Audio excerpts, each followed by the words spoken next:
Hello student, good morning. मैं गोकुल आज आपके लिए इस वीडियो में लेके आया हूँ क्लास 6 विज्ञान चैप्टर नंबर 7 चल रहा था, पौधों को जानिए। इसका आज हम पार्ट 3 पढ़ने वाले हैं। पार्ट 2 हमने पढ़ लिया था और आज के इस वीडियो में हम पत्ती की जो स्ट्रक्चर होती है उसके कौन कौन से भाग होते हैं उसके बारे में, और उसके साथ साथ एक क्रियाकलाप के द्वारा हम पत्ती के विभिन्न भागों को समझने का प्रयास करते हैं इस वीडियो के अंतर्गत। तो हम देखते हैं, तो हमें क्या करना है कि ये जो पत्ती की स्ट्रक्चर है तो उसके लिए हमें क्या करना है, एक पत्ती लेनी है। उस पत्ती को अपनी जो स्क्रैप या नोटबुक होती है उसका एक पृष्ठ होता है, उस पृष्ठ के नीचे की हिस्से की तरफ रख लेना है, ठीक है। और नीचे की तरफ रखकर उसके एक स्थान को दबाकर पकड़ लेना है। उसका कोई भी एक स्थान है जिसको हमें क्या करना है, दबाकर पकड़ लेना है। अब अपनी पेंसिल को तिरछा पकड़कर, जैसे मान लो ये पत्ती हमने इसके नीचे लगा दी और इस पेंसिल को अपनी जो HB पेंसिल होती है उसको हमें क्या करना है, तिरछा पकड़ना है। तो तिरछा पकड़कर इसकी नोक को कागज़ के उस भाग पर जिससे नीचे पत्ती रखी है धीरे धीरे रगड़िए। जैसे ये कागज़ रहे और उस कागज़ के उस भाग की तरफ जिसके नीचे पत्ती रखी है उसकी नोक को धीरे धीरे हमें वहाँ पे रगड़ने का प्रयास करता है। नोक तिरछी होनी चाहिए, उसी स्थिति में जो डायग्राम है वो बनेगा। तो उसके पश्चात हम देखते हैं कि जो पत्ती जैसी होती है उसकी छाप जो होती है वो ऊपर की ओर उकर जाती है, अर्थात ऊपर की ओर उसकी छाप कागज़ पर प्राप्त होती है, कागज़ पर उसका डायग्राम प्राप्त कर लिया जाता है। पत्ती की इन रेखित संरचनाओं को सिरा कहते हैं। अब जैसे हमने देखा था कि पत्ती जो है उसकी इस प्रकार की जो रेखित संरचनाएं हमें प्राप्त होती है, इन संरचनाओं को हम क्या बोलते हैं, सिराओं के नाम से जानते हैं। तो पत्ती की जो रेखित संरचनाएं हैं उन संरचनाओं को किस नाम से जानते हैं, सिराओं के नाम से जाना जाते हैं। पत्ती के मध्य में एक मोटी सिरा दिखाई देती है। देखो ये रही पत्ती, इस पत्ती के मध्य में एक मोटी सिरा दिखाई देती है जिसे किस नाम से जानते हैं, मध्य सिरा के नाम से जानते हैं। और ये जो सिराएं हैं वो छोटे छोटे भागों में बटी रहती है जिन्हें सिरिकाएं कहते हैं। और ये सिराएं जो हैं वो इस प्रकार से व्यवस्थित होती है और व्यवस्थित होकर एक डिज़ाइन का निर्माण करती है। इस डिज़ाइन को किस नाम से जाना जाता है, सिरा विन्यास के नाम से जाना जाता है। तो इस डिज़ाइन को किस नाम से जानते हैं, सिरा विन्यास के नाम से इस डिज़ाइन को जाना जाता है। तो ये आपको इसमें मुख्य रूप से ध्यान रखने की आवश्यकता है, ठीक है। अब ये जो सिरा विन्यास है वो सामान्यतः 2 प्रकार का होता है। सबसे पहले आता है जालिका रूपी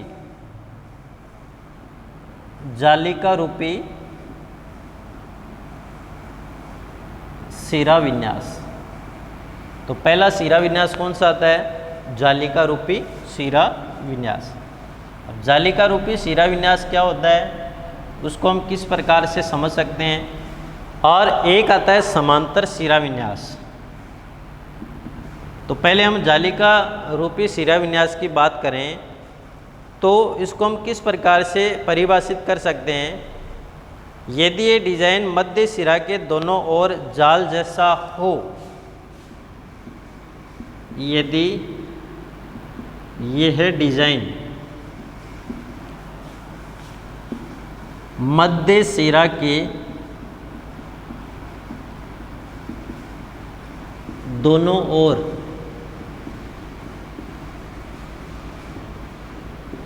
जाल जैसा हो, तो जो भी मध्य सिरा होती है उस मध्य सिरा के दोनों ओर ये जाल जैसा हो तो इससे इस सिरा विन्यास को जालिका रूपी सिरा विन्यास कहते हैं।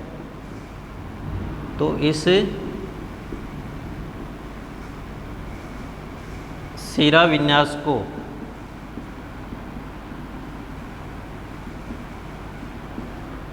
जालिका रूपी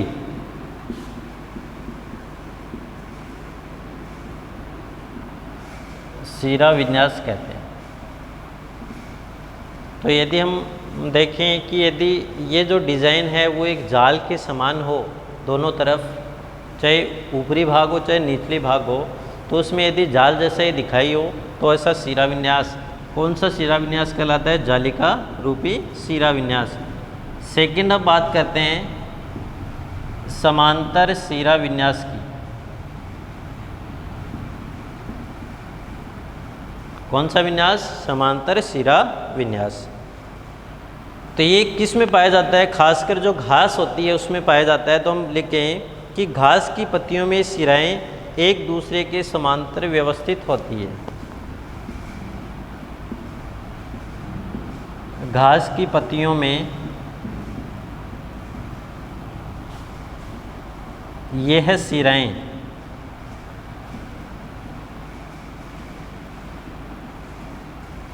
एक दूसरे के समांतर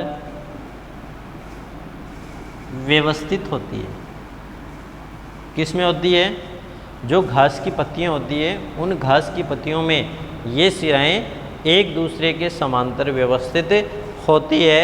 ऐसे सिरा विन्यास को समांतर सिरा विन्यास कहते हैं। ऐसे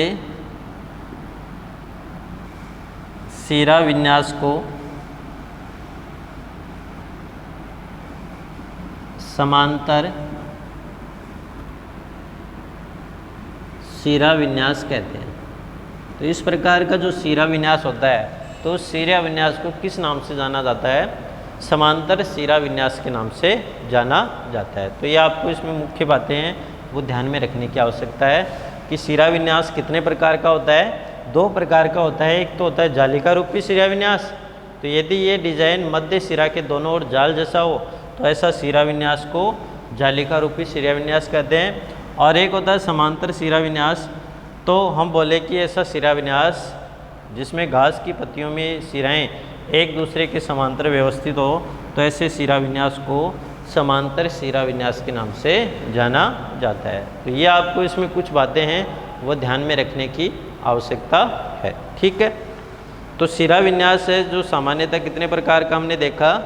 दो प्रकार का जो सिरा विन्यास है वो पाया जाता है। तो ये आपको इसमें जो मुख्य रूप से आपको ध्यान में रखने की आवश्यकता है। ठीक है। अब हम एक और क्रियाकलाप करते हैं। तो उस क्रियाकलाप के द्वारा इसको समझने का प्रयास करते हैं। तो ये पत्ती जो है उसमें देखो एक शब्द आया रंध्र। तो पत्ती की जो संरचना होती है तो उसकी संरचना में जो सिरा विन्यास होते हैं उसके ऊपर और निचले हिस्सों में कुछ सूक्ष्म छिद्र पाए जाते हैं। तो उन छिद्रों को किस नाम से जाना जाता है? उन छिद्रों को रंध्रों के नाम से जाना जाता है। तो ये आपको रंध्र के बारे में भी ध्यान में रखना है। जो पत्ती की जो सतह होती है उसके दोनों तरफ ये रंध्र पाए जाते हैं।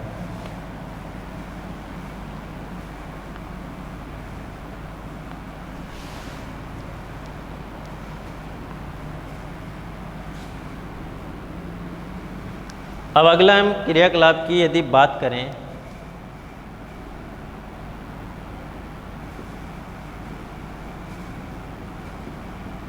ठीक है। अगला क्रियाकलाप क्या कहता है? तो इसके लिए आपको आवश्यक सामग्री चाहिए।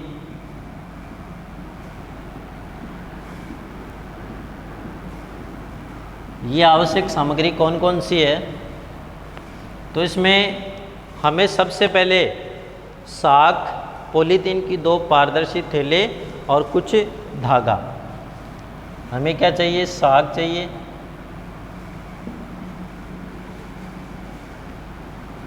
पॉलीथीन के 2 पारदर्शी थैले तथा धागा। तो ये हमें इन पदार्थों की कुछ आवश्यकता है वो होती है साग, पॉलीथीन के 2 पारदर्शी थैले और धागा। ठीक है। अब ये क्रियाकलाप हमें करना किस प्रकार है? तो ये जो क्रियाकलाप है वो सबसे पहले ध्यान में रखना है दिन के समय करना है, क्योंकि दिन के समय में इस क्रियाकलाप से जो प्रेक्षण हमें प्राप्त होते हैं तो उन प्रेक्षणों को हम आसानी से समझ सकते हैं उनका हम आसानी से अध्ययन कर सकते हैं यदि हम इसको दिन के समय करना है। और दिन के समय भी तभी करना है जब धूप है वो निकली हो, क्योंकि धूप जो होती है निकलती होती है उस समय जो वाष्पोत्सर्जन की प्रक्रिया होती है वो तीव्र गति से होती है, इसलिए धूप के समय और दिन के समय ये घटना हमें करनी है। ठीक है, अब हमें क्या करना है, एक गमला लेना है, उस गमले में एक पौधा होना चाहिए, अर्थात हम बोल सकते हैं कि एक हमें पौधे लगे हुए गमले को लेना है। ठीक है, और इसमें जो पौधा हो वो भली भांति सिंचित होना चाहिए अच्छी तरह से। तो जो उसके अंदर पौधा हो वो क्या होना चाहिए, भली भांति सिंचित होना चाहिए। उसके साथ जो पौधा है वो धूप में रखा होना चाहिए, इस गमले को धूप में रखना है और इस गमले के अंदर जो पौधा लगा है उसको भली भांति रूप से सिंचित कर देना है। ठीक है, अब हमें क्या करना है, एक पॉलीथीन की थैली लेनी है। जैसे हमारे पास ये पौधा है इस प्रकार, ये हमारे पास ऐसे गमला है, इसके अंदर ये जड़ें हैं और यहाँ से शाखाएं निकली,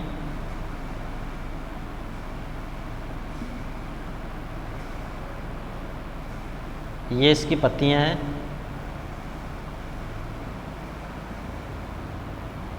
ठीक है, ये पौधा लेना है और सिंचित होना चाहिए, धूप में रखा होना चाहिए, ये कंडीशन हमारे पास होनी चाहिए। और एक पॉलीथीन की थैली लेनी है। ठीक है, और उस पॉलीथीन की थैली को इस प्रकार ढक देना है यहाँ से, और यहाँ इसको बांध देना है इस पौधे में।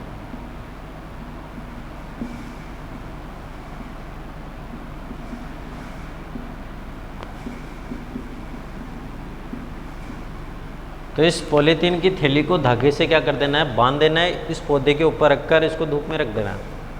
सेकंड, हमने जो पॉलीथीन की थैली ली, उस पॉलीथीन की थैली में पौधा नहीं होना चाहिए, सिर्फ ये थैली होनी चाहिए इस प्रकार। और इसको भी हमें क्या रख देना है, धूप में रख देना है। तो ये फर्स्ट पोजीशन है और ये सेकंड स्थिति है। तो फर्स्ट स्थिति में एक पौधे के ऊपर पॉलीथीन की थैली लगा के उसको ढकना है। सेकंड में सिर्फ और सिर्फ पॉलीथीन की थैली है, उसको धागे से बांध कर रख देना है।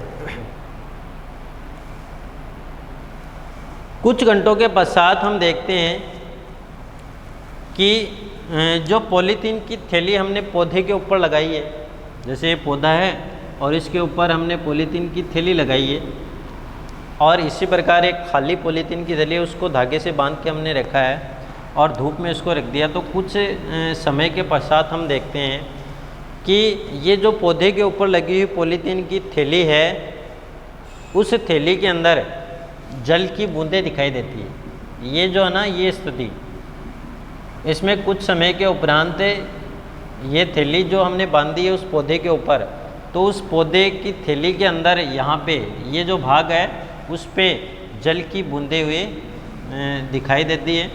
तो हम बोल सकते हैं कि ये जो भाग है उसके ऊपर जल की बूंदें एकत्रित हो जाती है। ठीक है, अब ये जल की बूंदें कहाँ से आई, तो ये हमें पता होना चाहिए। अब देखो, हमें पता है कि जो पौधा है, ये पौधा, इसको क्या करते हैं, पॉलीथीन से ढकते हैं। तो पौधों में एक प्रक्रिया होती है जिससे जल की हानि होती है, उस प्रक्रिया का नाम है वाष्पोत्सर्जन, और ये खासकर गर्मियों के दिनों में अधिक होती है। अब जब गर्मियों में अधिक होगी, धूप में अधिक होगी, तो पौधों की जो पत्तियां हैं उनके जो रंध्र है, उन रंध्रों से जल की बूंदें जलवाष्प के रूप में वायुमंडल में लिखेगी, और उसके ऊपर हमने एक आवरण बना दिया है।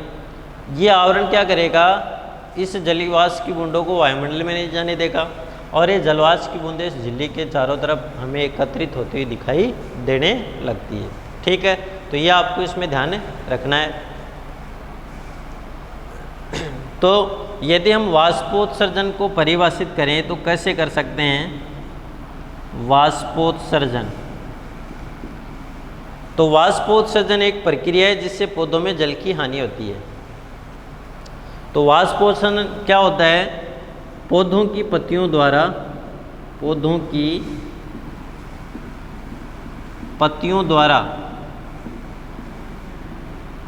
जल का जलवाष्प के रूप में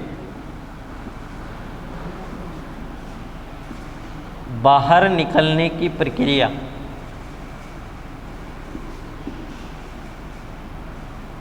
क्या कहलाती है? वाष्पोत्सर्जन कहलाती है।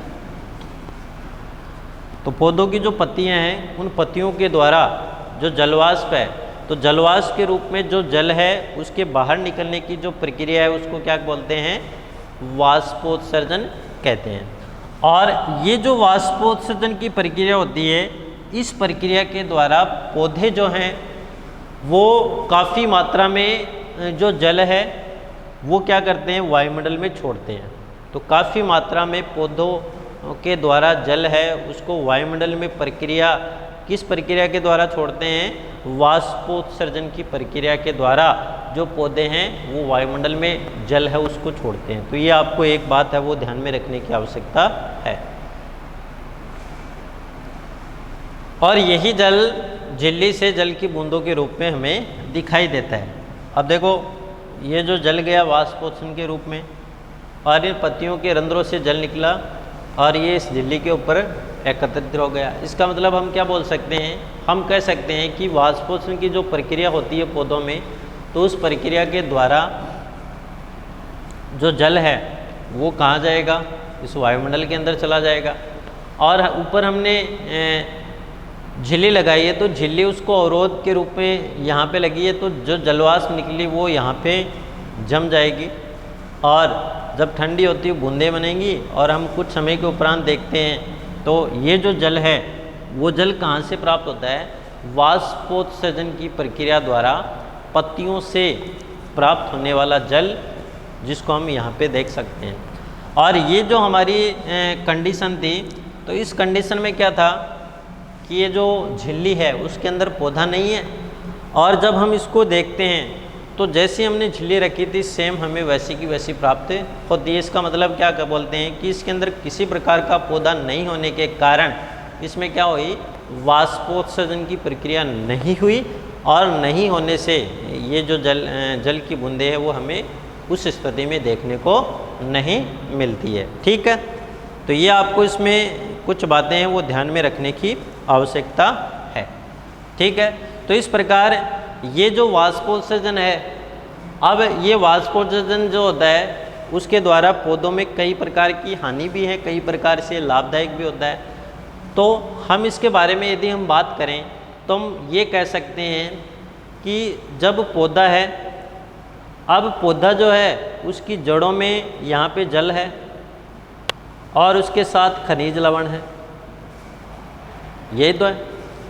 तो जल और खनिज लवण जो है वो यहाँ पे एक बल लगता है जिसका नाम है वाष्पोत्सर्जन संसंजन बल लगता है। कौन सा बल लगता है? वाष्पोत्सर्जन संसंजन बल लगता है, और ये बल गुरुत्वाकर्षण बल के विपरीत दिशा में लगता है। इसलिए हम बोल सकते हैं कि ये जो खनिज लवण और जल है वो इस गुरुत्वाकर्षण बल के विपरीत दिशा में तने में जाते हैं, और तने से फिर शाखाओं में चले जाते हैं, और वहाँ से पत्तियों में चले जाते हैं। और यदि पौधों के अंदर जल की मात्रा अधिक है, उस स्थिति में क्या होते हैं? ये जो पौधे हैं उन पौधों की जितनी पत्तियां होती है उन पत्तियों पे सूक्ष्म छिद्र होते हैं, सूक्ष्म छिद्र, जिन छिद्रों को क्या बोलते हैं? रंध्र कहते हैं। और ये रंध्र है उनके द्वारा जो जल है उसको वायुमंडल में क्या कर दिया जाता है? भेज दिया जाता है। ठीक है, और यहाँ पे हमने झिल्ली लगाई थी, तो झिल्ली क्या करती है? उस जलवाष्प के रूप में जो जल पत्तियों से सतह से बाहर आया, तो हम क्या बोल सकते हैं कि ये झिल्ली उसको अवरुद्ध कर लेगी, इसलिए हमें वो यहाँ पे झिल्ली दिखाई देती है। तो एक चीज़ इसमें आपको ध्यान में रखना है कि पौधों में जल की हानि किस प्रक्रिया के द्वारा होती है? वाष्पोत्सर्जन की प्रक्रिया के द्वारा होती है।